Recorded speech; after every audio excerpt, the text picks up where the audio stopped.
జనవరి 2వ వారం సమీపిస్తున్న ఇంతవరకు ఏపీలో ప్రభుత్వ ఉపాధ్యాయులకు జీతాలు అందలేదు. ప్రతి శాఖకు చెందిన ఉద్యోగికి నెల 1న ప్రభుత్వం జీతాలు జమ చేసింది. కానీ ఉపాధ్యాయుల విషయంలో మాత్రం జాప్యం చేసింది. నిన్నటి వరకు పూర్తి స్థాయిలో ఉపాధ్యాయులకు జీతాలు పడలేదు. దీనిపై విమర్శలు వ్యక్తం అవుతోంది.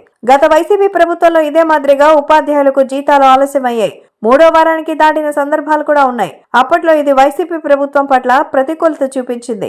ఉపాధ్యాయుల నుంచి వ్యతిరేకత వ్యక్తమైంది. ఇప్పుడు టీడీపీ కూటమి ప్రభుత్వంలో సైతం అదే పరిస్థితి రావడంతో ఉపాధ్యాయులు ఆందోళన చెందుతున్నారు. దీనిపై సోషల్ మీడియాలో సైతం విమర్శలు వ్యక్తమవుతోంది.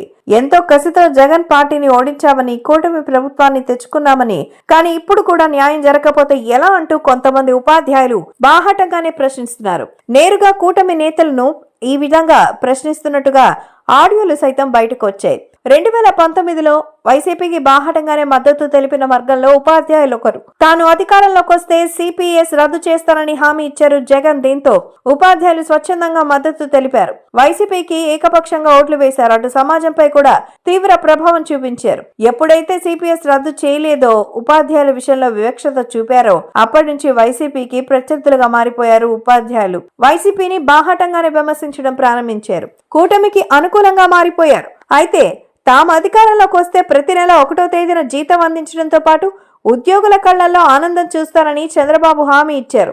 గత 6 నెలలుగా 1వ తేదీన జీతాలు అందించగలిగారు. అయితే ఈ నెల మాత్రం 5వ తేదీ వరకు ఉపాధ్యాయుల ఖాతాలో జీతాలు జమ కాలేదు. దీంతో ఉపాధ్యాయ వర్గాల్లో ఆందోళన ప్రారంభమైంది. సామాజిక పెన్షన్స్ తో పాటుగా ప్రభుత్వ ఉద్యోగుల జీతభత్యాల కోసం ప్రభుత్వం 5,000 కోట్ల రూపాయలు రుణంగా తీసుకున్నట్టుగా తెలుస్తోంది. అయితే ఆ 5,000 కోట్ల రూపాయలు ఎటు వెళ్లిపోయాయని సోషల్ మీడియా వేదికగా ప్రచారం ప్రారంభమైంది.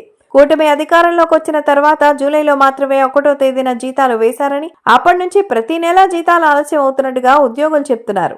ఇదే పరిస్థితి కొనసాగితే మాత్రం వైసీపీకి ఎదురైనటువంటి పరిణామాలే టీడీపీ కూటమికి కూడా తప్పవని ఉపాధ్యాయ వర్గాలు హెచ్చరిస్తున్నాయి. అయితే సాంకేతిక కారణాలతోనే జీతాలు ఆలస్యమయ్యాయి తప్ప మరొకటి కాదని ప్రభుత్వ వర్గాలు చెబుతున్నాయి.